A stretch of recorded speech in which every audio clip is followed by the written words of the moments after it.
So this is the Santa Cruz 5010C in its cheaper RAM build kit. The 5010 has 130mm of suspension based around their VPP or Virtual Pivot Point suspension system. It's a really smooth pedalling, efficient platform for suspension which opens up really nicely on bigger hits, and it often gives the bike a feel of having much more suspension than it really does.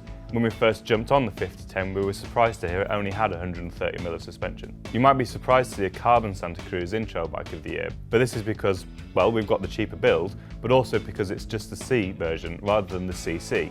Santa Cruz have 2 levels of carbon frame building in their range, and this is the cheaper one. You'd be hard pressed to really find much difference between the two other than the price tag, so we don't really see this as much of a problem. So it might be the less expensive carbon, but it's still a Santa Cruz. And this means that there's also been a compromise on the kit plugged into that frame.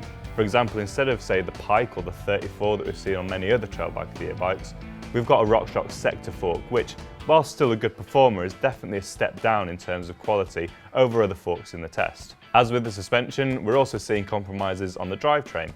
Instead of seeing, say, Shimano XT 11-speed or a SRAM 11-speed group, what we've got is a 2x10 Shimano group set. This is made from a mix of Dior, SLX and XT kit. This all works, but it's not quite as fancy as the kit we're getting on most of the other bikes in Trail Bike of the Year. The wheel and tyre combo on the Santa Cruz is basic, but definitely a reasonably well-performing package. So we've got SRAM hubs with WTB i23 rims, and then a Minion front and Ardent rear tyre combo. It works pretty well on a wide range of trails.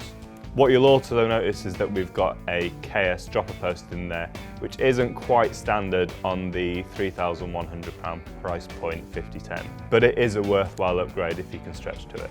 So I'm going to pass over to Guy Kestevan, who's going to tell you a little bit more about how the bike rides.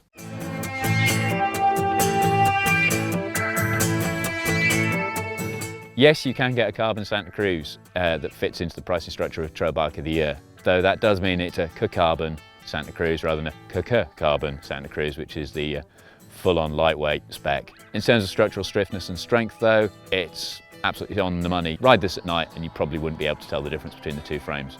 Ride it in the daylight and they even look identical, even the colourways are the same. The 5010 gets updated geometry to blend in better with the rest of the Santa Cruz range and bring it bang up to date too. It's longer, it's lower, it's slacker. It's the 3 buzzwords that everybody's wanting to add some speed and add some connection on the trail at the moment. The VPP suspension architecture has also been changed. The lower link comes up, which makes it less vulnerable to rock strikes, and it also gives it a less dramatic pedal feedback feel, so it doesn't choke chain quite as much as the old one used to do. It's still got that trademark connection and torque-related traction of the Santa Cruz though, so it's a bike that suits riders who like a dynamic, involved feel from their suspension. Inevitably, the carbon frame does come at a cost. This is probably one of the lower spec bikes on test, with the sector fork, starting to struggle earlier than most of the forks that we have on bikes in this test this year, especially out here in the big hitting hills of France. At the end of the day though, it's not a bike you're going to get hung up on specification or relative merits thereof. It's a great shape. It's even better than the old Solo, which was a legend in terms of making a small amount of travel go a very, very long way in terms of speed and aggression and just general, absolute, flat-out, full-gas feel on the trail. But it's light enough to turn in a really respectable performance if you want to slap a number on and do a race on it. It's a super versatile, super fun, and obviously big kudos bike.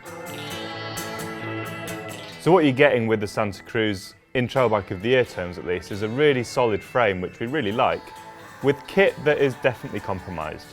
You can get the frame as a frame only, and we think this is a brilliant way to build up what would be an incredibly good trail bike, but you will end up spending a little bit more.